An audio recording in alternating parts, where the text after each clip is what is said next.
एक न्यूक्लियस के अंदर जो अमाउंट ऑफ डीएनए प्रेजेंट होता है that is around 2 metres. So in one nucleus there is 2 metres long DNA. इसी चीज़ को अगर आप न्यूक्लियस के साथ कंपेयर करो, एक न्यूक्लियस जो होता है उसका साइज़ अराउंड माइक्रोमीटर्स में होता है, अराउंड 10 माइक्रोमीटर्स और समथिंग लाइक दैट। इस माइक्रोमीटर के अंदर आपको 2 मीटर्स का कुछ चीज़ फिट करनी है, then you need to coil और फोल्ड द डीएनए। वो कॉइलिंग या जो फोल्डिंग होती है डीएनए की, वो होती है with the help of proteins.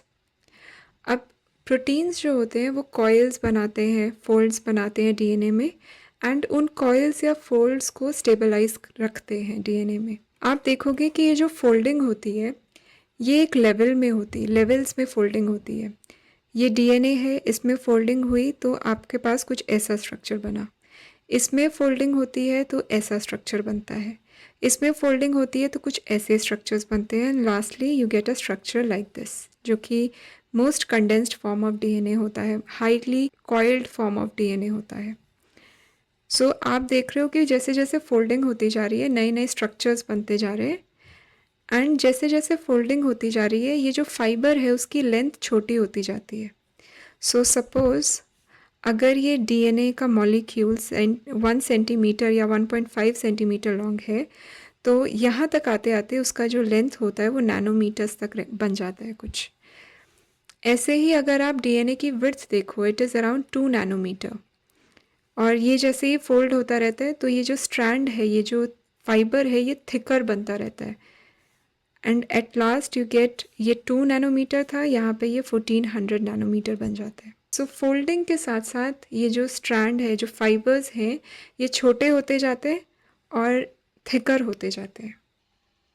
अब इसमें पहले लेवल की फोल्डिंग जो होती है वो कैसे होती है, ये हिस्टोन प्रोटीन्स हैं, डिस्क शेप के आपको दिख रहे हैं, ये होते हैं। इसके अराउंड डीएनए कॉइल्ड अप होता है। उसकी भी स्पेसिफिकेशंस होती हैं कि एक जो कॉइलिंग अराउंड होती है दैट इज़ अराउंड 1.65 टर्न्स। इसके अराउंड 1.65 टर्न्स, देन डीएनए इस प्रोटीन के पास जाता है, इसके अराउंड भी 1.65 टर्न्स लेता है, एंड देन इसमें भी सेम टर्न्स।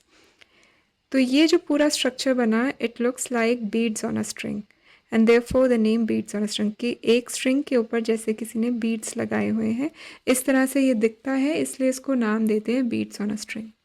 इसमें भी जो ये पोर्शन होता है इसको न्यूक्लियोसोम कहते हैं, और क्रोमैटिन ये एक और टर्म होता है, इसका मतलब होता है डीएनए प्लस प्रोटीन्स। इस स्ट्रक्चर में आप देख सकते हो ये डीएनए की फोल्डिंग दिखा रखी है, ये एक स्ट्रैंड है डीएनए का, यहाँ पे बीड्स ऑन अ स्ट्रिंग वाला स्ट्रक्चर बन रहा है। यहाँ पे आप देखते हो कि this is beads, these are beads on a string. अब ये जो स्ट्रक्चर है इसकी और कॉइलिंग होती है, फर्दर कॉइलिंग होती है, और ये कुछ इस तरह से कॉइल्ड अप होता है, सोलेनॉइड के जैसे कॉइल्ड अप होता है, तो इसका नाम सोलेनॉइड होता है। इस स्ट्रक्चर को हम सोलेनॉइड कहते हैं। इसको हम 30 नैनोमीटर फाइबर भी कहते हैं, बिकॉज ये जो विड्थ है ये 30 नैनोमीटर्स की होती है। So this is 30 nanometre chromatin fibre. अब ये स्ट्रक्चर भी आगे फर्दर कॉइल्ड अप होता है, आप देख सकते हो यहाँ पे ये कॉइल अप आप देख सकते हो, एंड ये जो शेप लेता है that is this egg shape. ये जो शेप है ये हम मेटाफेज में ऑब्जर्व करते हैं। मेटाफेज एक, जब सेल डिवाइड करता है तो एक स्टेज आती है मेटाफेज, उसमें आपको क्लियरली ये एक्स शेप स्ट्रक्चर्स दिखते हैं। अगर आप ये सेल साइकिल पढ़ो, इस सेल साइकिल में 2 फेजेस होते हैं, एक होता है इंटरफेज और एक होता है माइटोटिक फेज, जिसको हम एम फेज कहते हैं। इंटरफेज ये वाला है। इस फेज में क्या क्या होता है, सेल के अंदर ग्रोथ होती है, सेल अपने नॉर्मल फंक्शंस करता है, ट्रांसक्रिप्शन करता है, ट्रांसलेशन करता है, वो रेप्लिकेशन भी करता है, डीएनए की एक और कॉपी बनती है, और सेंट्रोसोम्स भी डुप्लीकेट होते हैं। ये सारी चीज़ें इंटरफेज के अंदर होती हैं। अब इंटरफेज के बाद ये सेल जाता है माइटोटिक फेज में। माइटोटिक फेज में क्या होता है कि वो जो 2 कॉपीज़ बनी हैं डीएनए की, जो इंटरफेज में 2 कॉपीज़ बनती हैं, माइटोटिक फेज में आकर के ये 2 कॉपीज सेपरेट हो जाती हैं और 2 नए सेल्स बन जाते हैं। यहाँ से आपने एक सेल के साथ शुरुआत करी, डीएनए की एक कॉपी बनी, माइटोसिस में आके, माइटोटिक फेज में आके वो जो दो कॉपीज़ होती हैं सेपरेट हो जाती हैं और दो नए सेल्स बन जाते हैं। फिर आप देख सकते हो वही सेम चीज़ डायग्रामेटिकली यहाँ दिखाई है। Look at the chromatin fibres. यहाँ पे जो क्रोमैटिन फाइबर्स हैं इंटरफेज में कुछ ऐसे दिखते हैं। इंटरफेज आफ्टर रेप्लिकेशन ये दो स्ट्रैंड्स दिखा रखे हैं कि एक दो कॉपीज़ बन चुकी हैं डीएनए की after replication. And then mitotic phase में आप देख रहे हो कि ये जो डीएनए का शेप है ये अब एक्स शेप बन चुका है। इसमें एक आर्म जो है ये एक कॉपी है और ये दूसरी कॉपी है of the same chromosome, same of one DNA molecule. ये दो कॉपीज़ एक ही डीएनए मॉलिक्यूल की हैं। और यहाँ पे आप देख सकते हो कि ये सेपरेशन हो रही है दोनों आर्म्स की। एक आर्म जा रही है इस पोल में और दूसरी आर्म जा रही है इस पोल के पास। एंड जैसे ही फिर ये सेल डिवीजन होता है दो नए सेल्स बनते हैं। Again look at the chromatin. वापस से क्रोमैटिन का जो एक्स शेप है वो डिसअपेयर हो जाता है and it becomes again comes to the starting position. So it depends कि आप सेल को कौन से स्टेज में ऑब्जर्व कर रहे हो। जब आप माइक्रोस्कोप के अंडर रख के डीएनए को स्टडी करते हो, डीएनए को देखते हो, तो आपको क्रोमैटिन कुछ ऐसा दिखाई देता है, लूजली अरेंज, डिफ्यूजली प्रेजेंट। माइटोसिस में आपको हाईली कॉइल्ड डीएनए दिखाई देता है, most condensed form of DNA दिखाई देता है which is this x shape. और एक बारी फिर जब सेल डिवीजन हो गई वापस से ये आपको अनकॉइल्ड फॉर्म में दिखाई देगा, अनपैक हो चुका है ये।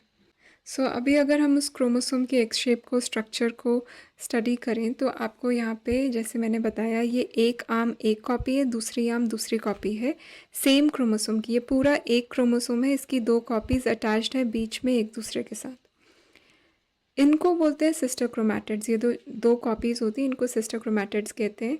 और ये पूरा एक क्रोमोसोम है। ऐसे ही ये दूसरा क्रोमोसोम है, इसमें भी दो सिस्टर क्रोमैटिड्स हैं, दो कॉपीज़ हैं। ऐसे ही तीसरा होगा, चौथा होगा, ऐसे करके 46 क्रोमोसोम्स हमारे अंदर होते हैं। और दूसरी बात कि हमारे अंदर पेयर्स होते हैं, 23 पेयर्स, बिकॉज हम डिप्लॉयड ऑर्गेनिज्म हैं। हमारे अंदर एक सेट आता है मदर से और एक सेट आता है फादर से। तो ये दोनों जो क्रोमोसोम्स होते हैं इनको हम होमोलोगस क्रोमोसोम कहते हैं। नाउ लास्टली ये दो टर्म्स हैं यूक्रोमैटिन एंड हेट्रोक्रोमैटिन। जब आप इंटरफेस न्यूक्लियस को ऑब्जर्व करते हो, इंटरफेस स्टेज में जो सेल है उसे ऑब्जर्व करते हो under the microscope, you see two kinds of chromatin fibres. एक क्रोमैटिन होता है जो लाइटली स्टेन्ड होता है और न्यूक्लियस के सेंटर में प्रेजेंट होता है, अराउंड 90% एरिया को कवर करता है। और एक हेट्रोक्रोमैटिन होता है जो कि डार्कली स्टेन्ड होता है और कोनों में प्रेजेंट होता है, पेरीफ्री में प्रेजेंट होता है, अराउंड 10% एरिया तक कवर करता है न्यूक्लियस के अंदर। ये यूक्रोमैटिन जो होता है वो लूजली पैक्ड डीएनए होता है और जो हेट्रोक्रोमैटिन होता है दैट इज़ टाइटली पैक्ड। मतलब आपके जो ट्रांसक्रिप्शन फैक्टर्स होंगे या ट्रांसक्रिप्शन करने के लिए कुछ मॉलिक्यूल्स की ज़रूरत पड़ती है, कुछ फैक्टर्स की ज़रूरत पड़ती है, ये बाइंड करते हैं डीएनए के साथ और फिर ट्रांसक्रिप्शन होती है, फिर आरएनए बनता है और प्रोटीन मॉलिक्यूल्स बनते हैं। अब बिकॉज ये टाइटली पैक्ड होता है तो डीएनए जो होता है वो एक्सेसिबल नहीं होता है, वो बाइंडिंग नहीं हो पाती है मॉलिक्यूल्स की with the DNA and therefore we say कि हेट्रोक्रोमैटिन जो है वो inactive DNA inactive chromosome, inactive chromatin होता है। एंड यूक्रोमैटिन जो होता है because it is loosely packed DNA, it transcribes, इसमें ट्रांसक्रिप्शन होती है, इसमें आरएनए मॉलिक्यूल्स बनते हैं, प्रोटीन मॉलिक्यूल्स बनते हैं, therefore it is active. So these are two types of chromatin fibers that you observe within the DNA in interphase stage under the light microscope.